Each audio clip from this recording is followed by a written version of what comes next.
Born in the labs of Jurassic World, the Indominus rex is no real dinosaur. It's a fictional hybrid, stitched together from DNA to be the ultimate predator. But what if the most terrifying hybrid dinosaur ever engineered faced the brutal reality of the Mesozoic era?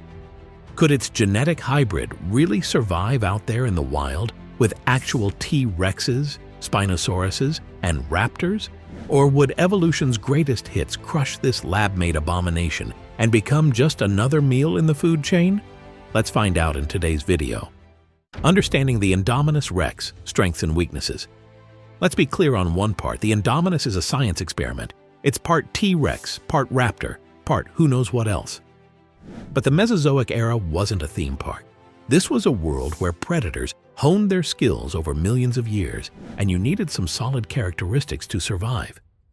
And the other part, to be clear, is just how they created this deadly animal. The creation of the Indominus rex is nothing short of a chaotic, cutting-edge nightmare brought to us by the minds at Jurassic World. This hybrid predator wasn't just a simple mix of dinosaurs, oh no. It was designed to be the ultimate killing machine, a beast worthy of a blockbuster. Its DNA is a Frankenstein mix of some of the most dangerous creatures in history. First, you've got Tyrannosaurus rex genes, which give it brute strength and a bone-crushing bite force of over 12,000 pounds. Then, Velociraptor DNA makes it dangerously intelligent, incredibly fast, and capable of problem-solving, communication, and even planning ambushes. But it doesn't stop there. To make Indominus even deadlier, scientists threw in genes from modern animals. Cuttlefish DNA lets it change color to blend into its surroundings, giving it a stealth advantage that no real dinosaur ever had. Tree frog DNA helps it withstand different climates, meaning it could survive in hotter or colder environments, better than most dinosaurs of its size. And then it also had some snake DNA, giving it that massive bite power of almost 8,800 pounds to chomp down on prey and even break bulletproof glass. The result was a creature unlike anything nature had ever produced, stronger, faster, smarter, and more adaptable than any dinosaur before it. Comparison with other dinosaurs. At first glance, Indominus rex seems like it would dominate any prehistoric ecosystem. It's bigger than a T-Rex, faster than a Giganotosaurus, and has abilities that no real dinosaur ever had. But here's the thing. Evolution isn't just about brute strength. It's about specialization, survival, and efficiency. Take T-Rex, for example. It was built for power with a bite force strong enough to crush bone. It had forward-facing eyes for depth perception, letting it lock onto prey with terrifying accuracy. But it also had endurance. Its muscles and energy efficiency let it go for long hunts. Giganotosaurus, on the other hand, was a pack-hunting giant built for taking down enormous prey like Argentinosaurus. It had serrated teeth designed to carve through flesh, unlike Indominus's more generic, oversized jaws. The problem with Indominus is it's an all-in-one monster, but real evolution is about refining traits over millions of years. T-Rex and Giganotosaurus weren't just strong, they were perfectly adapted to their time and environment. Despite its crazy mix of abilities, the Indominus might just not be as fine-tuned, so that's enough hype for it. Now let's get to the part where we will see if the Indominus really had what it takes to survive the Mesozoic era, including the Triassic, Jurassic, and Cretaceous periods. The Triassic test. Climate. When we think of a dinosaur setting, we picture a background of green vegetation everywhere. But about 252 to 201 million years ago, the Triassic period was nothing like that. Instead, Earth was hot, dry, and brutal. There were no ice caps, meaning sea levels were higher, and most of the land was a vast arid supercontinent called Pangaea. No rainforests existed. Instead, scrubby plants, ferns, and early conifers struggled to survive under intense heat. Seasonal monsoons would occasionally bring relief, but for the most part, water sources were scarce. For Indominus, this would be a problem. It was built for a world with stable environments and plenty of food. Could it handle the heat, the dry spells, and the scarcity of prey? Unlikely. Its tree frog DNA might help with temperature shifts, but water scarcity and extreme heat would be major issues. Unlike native species, Indominus wasn't built for prolonged droughts. Ecosystem. If Indominus expected to find massive herbivores to feast on, it would be disappointing. The Triassic wasn't yet ruled by towering dinosaurs. Most were small, fast, and built for survival. Instead, the dominant predators were Rauisuchians, massive land-dwelling relatives of modern crocodiles, like Postosuchus, which could grow up to 20 feet long and had a skull built for crushing prey. With limited food and aggressive, well-adapted predators already holding the top spot, Indominus wouldn't have an easy time establishing dominance. Could it outcompete these apex predators, or would it be fighting a losing battle from the start? Let's see. Postosuchus and Rauisuchians were already dominant and perfectly adapted to hunting scarce prey. Indominus, being larger, would need more food, something the Triassic just couldn't provide, so it might struggle to sustain itself. Potential prey. Indominus rex would have a serious diet problem in the Triassic, unlike the Jurassic or Cretaceous, where massive herbivores roamed in herds. The Triassic had smaller, faster prey like Chilophysis, a sleek 10-foot-long theropod that hunted in packs. There were also Dicynodonts, bulky plant eaters related to early mammals, but they were tough, with strong jaws and thick bodies. Even worse, early crocodile relatives like Protosuchus were fast, armored, and hard to catch. Indominus was built for ambush hunting and struggled with such nimble prey. It needed large food sources, but Triassic ecosystems just weren't built to support a giant apex predator. Competition. If Indominus wanted to rule the Triassic, it had to deal with Postosuchus, and that's a big problem. This 20-foot-long killing machine had a powerful bite, strong limbs, and insane endurance.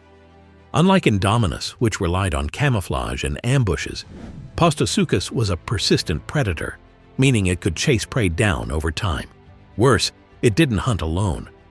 Rauisuchians dominated the land, controlling food sources Indominus needed. Even with its intelligence and power, Indominus wasn't built for prolonged fights.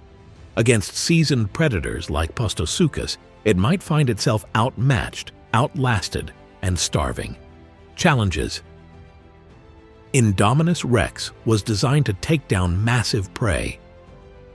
But the Triassic just didn't have enough to sustain a giant predator. The largest plant eaters, like Placerius, were short, stocky, and not abundant enough to be a reliable food source. Meanwhile, most prey were small, fast, or armored, making them difficult to catch. Without consistent meals, Indominus would struggle. Unlike real predators that evolved to handle scarcity, Indominus wasn't built for long-term survival. It needed food often. In the Triassic, starvation wouldn't be a possibility. It would be a guarantee unless it could completely change its hunting strategy. Now you'd say that Indominus was one of the smartest dinosaurs ever designed, and with problem-solving skills, it could rival primates, but intelligence doesn't fill an empty stomach. Even if it found clever ways to hunt, the issue remained. There just wasn't enough food. Maybe it could outsmart Postosuchus, steal kills, or set traps, but that still wouldn't change the climate. The extreme heat, long dry spells, and scarcity of water were completely foreign to a dinosaur designed for the humid jungles of the Cretaceous. Intelligence might help, but not enough to overcome a world it simply wasn't built for.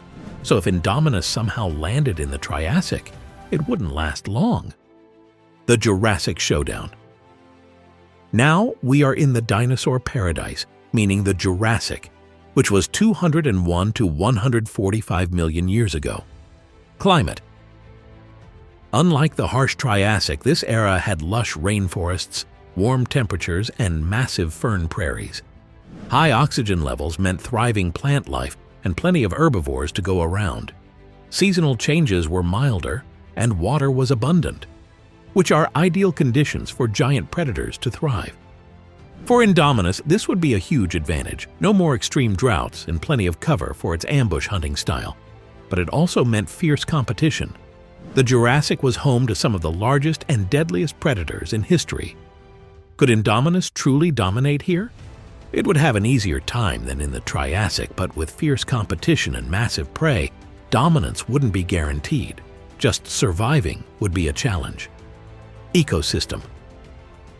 The Jurassic was stacked with prey, from herds of Diplodocus and Brachiosaurus to armored Stegosaurus and fast-moving ornithopods. Indominus would have endless meal options, but hunting them wouldn't be easy. Sauropods were massive and moved in herds for protection, while Stegosaurus had deadly tail spikes capable of shattering bones. And then there were the apex predators. Allosaurus, Ceratosaurus, and Torvosaurus ruled the land, each with razor-sharp teeth, powerful jaws, and battle-tested hunting strategies. Indominus had the tools to compete, but this was their turf. Could it take the throne, or would it be outmatched? Indominus had the size, intelligence, and stealth, but Jurassic predators were battle-hardened killers. Against them, it might win some fights, but ruling the era? Not really. Potential prey. Indominus Rex would have massive prey options in the Jurassic, especially slow-moving sauropods like Brachiosaurus and Diplodocus. These giants weren't fast, making them easy targets for an ambush predator like itself. However, their sheer size would make them difficult to take down, and even a predator this large would need to strategize to pierce their thick hides. On the other hand, medium-sized herbivores like Stegosaurus and Ornitholestes would be easier prey, though Stegosaurus's tail spikes were deadly. Indominus would likely have to avoid getting too close. Competition. Indominus wasn't the only top predator in the Jurassic. Allosaurus and Ceratosaurus were highly specialized and formidable hunters. They were pack hunters, which would make them tough competition, especially in a landscape where prey was abundant but dangerous. Indominus had the brains, but it would need to outwit these predators. But could its superior brain power outmatch the pack tactics of real Jurassic predators? The answer is complicated. Indominus's intelligence could give it an edge, but the coordinated attacks of packs would still be a huge advantage, and overcoming them would require cleverness and raw strength. Challenges. Indominus Rex would face larger and more stable prey like sauropods, but their size would pose a challenge. Taking down massive creatures like Brachiosaurus would require strategy. Indominus couldn't rely on sheer power alone. On the flip side, medium-sized herbivores like Stegosaurus would be easier to catch but armed with deadly tail spikes. While food is abundant, the effort to bring it down might take a toll on Indominus over time. It would likely be seen as an outsider, especially by pack-hunting predators like Allosaurus. Pack dynamics are key in the Jurassic, and Indominus's size and newness could threaten established hierarchies. Would Allosaurus and Ceratosaurus gang up on Indominus? Most likely, especially with limited prey and such fierce competition. If it pushed too far into their territory or dominated kills, packs would target it, seeing it as a rival, something even Indominus's power and stealth might not counter. The cuttlefish camouflage might be a great asset in dense jungles, but in open plains it would be less effective. Blending with the environment requires specific surroundings. Camouflage would only work if there's enough visual clutter to hide its massive size. In the wide open, Indominus would be more visible, making it difficult to use stealth tactics to ambush prey or avoid rival predators. So in the Jurassic, Indominus would have better chances with an abundance of prey, but the competition from pack-hunting predators like Allosaurus and Ceratosaurus would overwhelm it, especially if it tried to dominate territories or prey. While it could survive, dominating the scene is out of the question. The Cretaceous Crucible. Climate. The Cretaceous period was a time of climatic stability, with warm temperatures, high humidity, and abundant rainfall. Tropical forests spread across the continents, creating ideal environments for plant-eating dinosaurs. The atmosphere had higher oxygen levels, fostering the rapid growth of plants. The climate was not as extreme as the earlier eras. It had milder seasons which allowed a diverse range of animals to thrive in an ecosystem teeming with life. Ecosystem. The Cretaceous ecosystem was the pinnacle of dinosaur evolution, marked by massive herbivores like Sauropelta, Triceratops, and Hadrosaurs. Among them, predators like Tyrannosaurus rex, Spinosaurus, and Giganotosaurus ruled. The food chain was highly complex, and specialized niches allowed various species to coexist. Marine reptiles such as Mosasaurus and plesiosaurs thrived in the oceans. With such diversity, competition for food and dominance was intense, creating an unforgiving environment for any predator. Potential prey. In the Cretaceous, Indominus would have access to a wide variety of herbivores like Triceratops, Edmontosaurus, and the large sauropods.